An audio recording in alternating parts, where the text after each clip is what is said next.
কাবা ঘরের একজন কালো ইমাম আছে, নাম ইমাম আল কালবানি। দেখছেন এই ইমামরে আপনারা? উনি লন্ডনে একটা ইন্টারভিউতে বলেছেন, আমার মায়ের বদদোয়া আমাকে কাবা ঘরের ইমাম বানিয়েছে। লন্ডনে একটা কনফারেন্সে উনি ইন্টারভিউ দিচ্ছিলেন, তো ওনাকে বলা হলো কাবার সব ইমাম সাদা ইমাম, আপনি কালো মানুষ কেমনি ইমাম হইলেন? উনি বললেন, আমার মায়ের বদদোয়া আজকে আমাকে কাবা ঘরের ইমাম বানিয়েছে। উনি বললেন, আমি ছোট্টবেলা অনেক বদের হাট দিছিলাম, আমার মতো দুষ্ট আমার এলাকায় কোনো ছেলে ছিল না। মানুষের গালাগালি, মারামারি, দুষ্টামি, ভাঙচুর, চেঁচামেচি, চিৎকার, বিশৃঙ্খলা আমার মতো কেউ বেশি করতে পারতো না। কিন্তু আমার মা ছিল অনেক বড় আল্লাহওয়ালা। আমার মা জানতেন আল্লাহর কাছে দোয়া করার কত বড় পাওয়ার। আমার মা যখন আমার উপর রেগে যেতেন, আমার মা জানতেন রাগের মাথায় বদদোয়া দিলে বদদোয়া কবুল হয়ে যাবে। এজন্য যখনই আমি বেশি দুষ্টামি শুরু করে দিতাম, আমার মা রেগে আমারে বদদোয়া দিয়ে বলতেন, আল্লাহ তোরে হেদায়েত দেখ, আল্লাহ তোরে কাবা ঘরের ইমাম বানায় দেখ। মা যখন রেগে যেতেন, রেগে মেগে উনি সব সময় বলতেন, আল্লাহ তোরে হেদায়েত দেখ, তোরে কাবার ইমাম বানায় দেখ। রাগে রাগে ভালো দোয়া করতেন।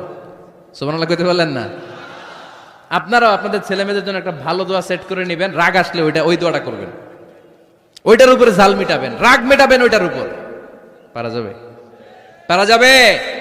নিজে ভালো না, ছেলে মেয়ে ভালো চায়, এরকম আছে না নাই? জীবনও হবে না। আপনি সারাদিন টানেন সিগারেট, সারাদিন কি টানেন, আর ছেলেরে বুঝাইতেছেন ধূমপান স্বাস্থ্যের জন্য ক্ষতিকর। ছেলেরে কি ওয়াজ করতেছেন? ধূমপান স্বাস্থ্যের জন্য ক্ষতিকর, নিজে টানেন কি? সিগারেট। কাজ হবে?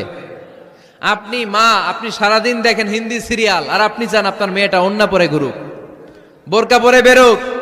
আপনি চান আপনার মেয়েটা নামাজি হোক, কিন্তু আপনার সিরিয়াল একটাও মিস হয় না। এরকম মা আছে না নাই? কাজ হবে? কথা বলেন। এজন্য নিজেরা উত্তম বা আদর্শ ছেলে মেয়ে পেতে হলে আগে আদর্শ বাবা মা হতে হবে। কথা বলেন। আদর্শ ছেলে মেয়ে পেতে হলে কি করতে হবে? আদর্শ বাবা মা হতে হবে। কারণ তারা আমাদের অ্যাডভাইস শুনতে চায় না। বর্তমানের ছেলে পেলে এত ইচড়ে পাকা, এত ছোট্ট ছোট্ট ছেলে মেয়েরা প্রেম ভালোবাসা বুঝা ফেলছে, আছে না নাই? ক্লাস 4 এর মধ্যে ভাগ করে ফেলেছে, এটা তোর, এটা আমার, এটা ওর, ভাগাভাগি শেষ। কোন ক্লাসে? 4 এ। ক্লাস 4 এর নাকি গার্লফ্রেন্ড আছে, আমার গার্লফ্রেন্ড আমার এটা দিস। আমরা দাখিল আলিম যখন পড়ি তখনও তো এগুলো বুঝতাম না, আর এখন ক্লাস 4 এর ছেলে মেয়ে গার্লফ্রেন্ড বয়ফ্রেন্ড পুরা ক্লাস ভাগাভাগি হয়ে গেছে, আছে না নাই? ইচড়ে পাকা, অকাল পক্ক, আগে আগে পেকে যায় ছেলে মেয়েগুলা। তো এই জন্য এদেরকে হ্যান্ডেল করা it's not easy job, it's a big deal. এটা অনেক কঠিন। They don't like to listen to our advices, they try to follow us, they try to copy us, they just do what we do. ওরা আমাদের উপদেশ শুনতে পছন্দ করে না, আমরা যা করি ওরা ওইটা করে। বাচ্চারা কিন্তু উপদেশ শুনতে পছন্দ করে না, জানেন? ওরা যা দেখে তাই করে, করে না? দেখবেন আপনি যখন নামাজ পড়বেন, আপনার মেয়েটাও এসে নামাজে দাঁড়ায়, আছে না নাই? আপনি যখন নামাজ পড়েন, আমি যখন নামাজে দাঁড়াই, আমার ছোট্ট মেয়েটাও নামাজে দাঁড়ায় এইভাবে, আর বিড়বিড় করে কি যেন পড়ে, এরকম মুখ নাড়াতে থাকে, ঠোঁট নাড়াতে থাকে। ও ভালো করে কথাও বলতে পারে না, কিন্তু বিড়বিড় করে, কারণ ও আমাকে দেখে আমি বিড়বিড় করে কি যেন পড়ি। ওর মাকে দেখে এইভাবে দাঁড়ালে বিড়বিড় করে কি যেন পড়ে। সে আমাদের মতো অনুকরণ করতে চায়, আছে না নাই?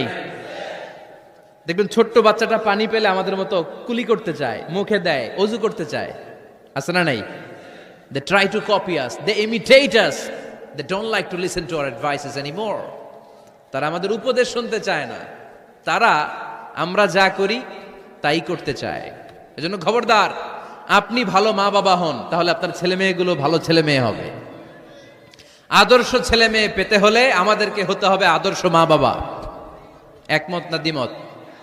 আওয়াজ করে বলতে হবে, একমত না দ্বিমত? খেয়াল রাখবেন, একটা ছেলের চোখে, একটা ছোট্ট ছেলের চোখে তার জীবনের প্রথম নায়ক তার বাবা। একটা ছোট্ট মেয়ের চোখে তার জীবনের প্রথম নায়িকা তার মা। সে তার বাবার মতো হতে চায়। তার প্রমাণ, একটা পুলিশ ভাইয়ের ছোট্ট ছেলেরা জিজ্ঞেস করেন, বাবু তুমি কি হইবা? পুলিশ হমু। কি বলে? ইমাম সাহেবের ছেলেরা জিজ্ঞেস করেন, বাবা তুমি কি হতে চাও? কয় ইমাম হইতে চাই। কারণ ওর বাবারে দেখছে ও ইমাম। পুলিশের ছেলে তার বাবারে দেখে যে প্রতিদিন পুলিশের ইউনিফর্ম পরে বেরোয়, তো সেভাবে আব্বু পুলিশ হয়েছে, আমিও পুলিশ হবো। একটা ছেলের চোখে তার জীবনের প্রথম নায়ক তার বাবা, একটা ছোট্ট মেয়ের চোখে তার প্রথম নায়িকা তার মা। তার মাকে সে ফলো করে, অনুসরণ করে। এজন্য বাবা মা ভালো তো ছেলে মেয়ে ভালো।